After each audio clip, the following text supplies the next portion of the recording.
Hello everyone. Today we are going to see something very interesting, a historic reserve called the NORTHHEAD in Auckland, New Zealand. So this NORTHHEAD is a volcano forming a headland at the east end of the harbour in Auckland, and it's in the suburb of Devonport. So NORTHHEAD provided the settlement of Auckland with its first pilot station for guiding the ships into the harbour. So in 1885, when the Russian scare was at its height, forts were built in various places around Auckland to deter the Russians. And this land is elevated 50 meters above sea level. So let's get there and experience the stunning views and the legacies they have left behind. So what we now see is a small map of how the tunnels and bunkers and the storage are all connected. Let's start from here.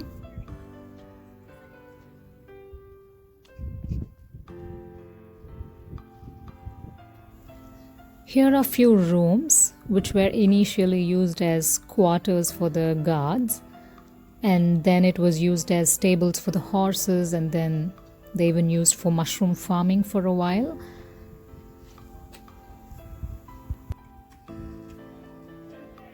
As you see on the top, it says NORTHHEAD. I suppose this is the entrance, but the tunnel is currently closed due to COVID maybe. Since 1885, the head was mainly used by the military as a coastal defense installation, which left a network of accessible old bunkers and tunnels as its legacy. Now we are just up. And then here are the sweeping views of this NORTHHEAD, which no wonder was picked up as the best location for military defense purposes. What we now see is a battery observatory post, which is just behind the gun, as you see in the map. So the underground gunners relied on observers above to tell them where to aim, and the observers were stationed in the pit with the umbrella-shaped roof directly behind the guns. So they blew a whistle to get the gunners' attention and called orders down using a speaking tube. From here, I see another observation post on the top. Let's get there. It is during the period 1885 to 1904 that the landform of NORTHHEAD was the most substantially altered. So here we are at another observatory post, slightly higher than the previous one. Everything being completely built by concrete. Most of the subsequent defense works, up to and including those built during the Second World War, were based during 1885 to 1904.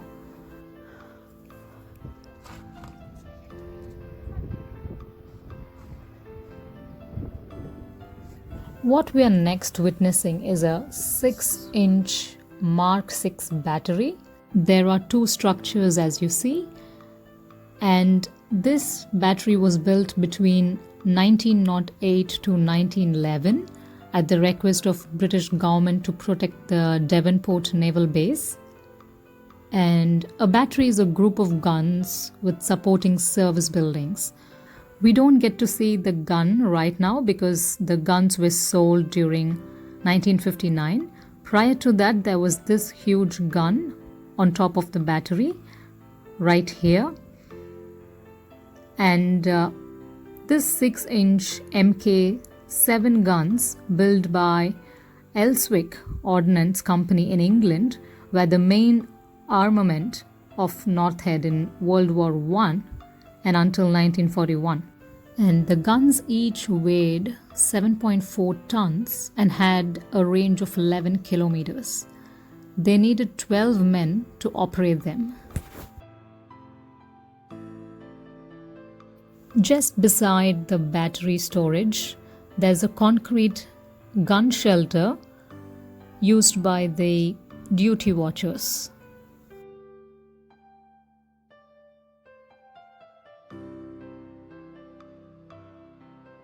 Next to the battery is a storage room for shells and cartridges, and also more watch rooms for the watchers.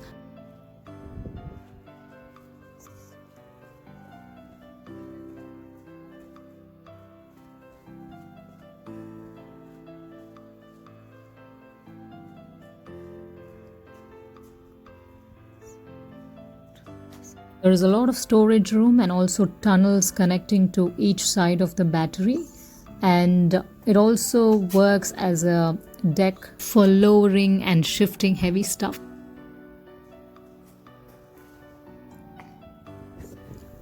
There are two similar batteries on the either side of this staircase, just as shown in the map.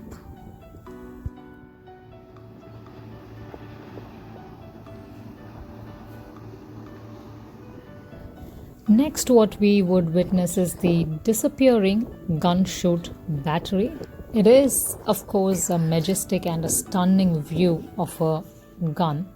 The red lines are the speaking tubes which can be used to send orders from the observatory point. And the primary gun is surrounded by 4 smaller guns that are used only for ceremonial salutes.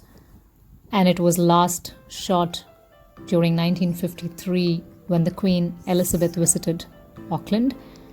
So here is the stunning engineering work of the gun, and it's called a disappearing gun because it vanished underground after each shot. This state-of-the-art design was installed here in 1887. The observers from here blew a whistle to get the gunner's attention and called orders down using the speaking tubes. And here is a perfect view of the observers down the pit, and there are a lot of ways connecting to the gun point, and it's all underground through the tunnel. And now I spot another storage down there. Let's get to that place.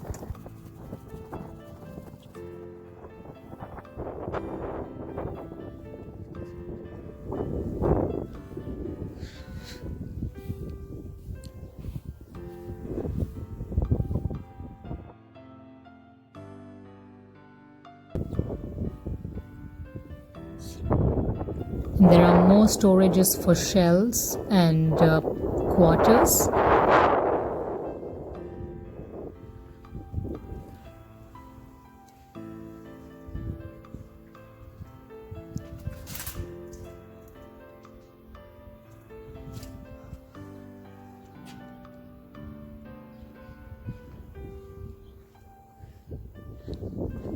So this is where a 64-pounder magazine was.